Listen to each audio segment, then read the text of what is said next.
So you might be in a weird situation where for some reason your iPhone buttons are not working. This may happen for a few different reasons, but the very first thing I'd recommend for you to kind of take a look at is to actually go ahead and see the buttons that are not working in this specific situation. If it's a particular button, let's say the volume up button's not working, but the volume down button's working, then that might mean that that specific button may be faulty.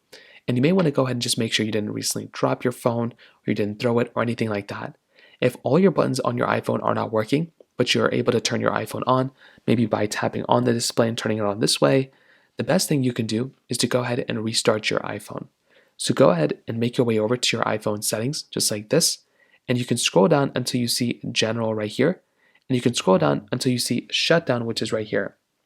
Now within Shutdown, you can actually power down your phone, and then when it's shut down, you might be able to hold down this specific button right here, your power button, and you might actually be able to successfully go ahead and basically turn your iPhone back on. So from here, you want to slide the power off, and then you can go and shut down your iPhone.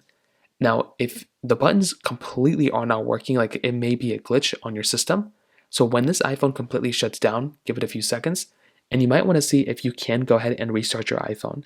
So hold down this side button right here, and if the Apple logo comes up, that means your buttons are not working, and that may have just been a random glitch or something weird that was going on.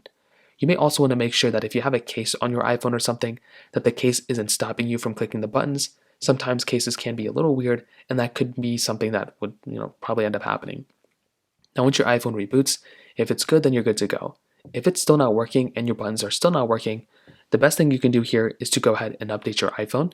So make your way over to your iPhone settings again, click on General, click on Software Update, I don't know why I glitched there, and go ahead once more, see if there's an update available for your iPhone, update it, and that could end up fixing the problem for you too. So that's just another way to go and fix this problem. If you have any other thoughts or questions, let me know in the comment section below. Hit the like button, that would mean so much, but definitely hit that subscribe button. More importantly than everything else, I love every single one of you guys. Hopefully I'll catch you guys in the next video. Peace out.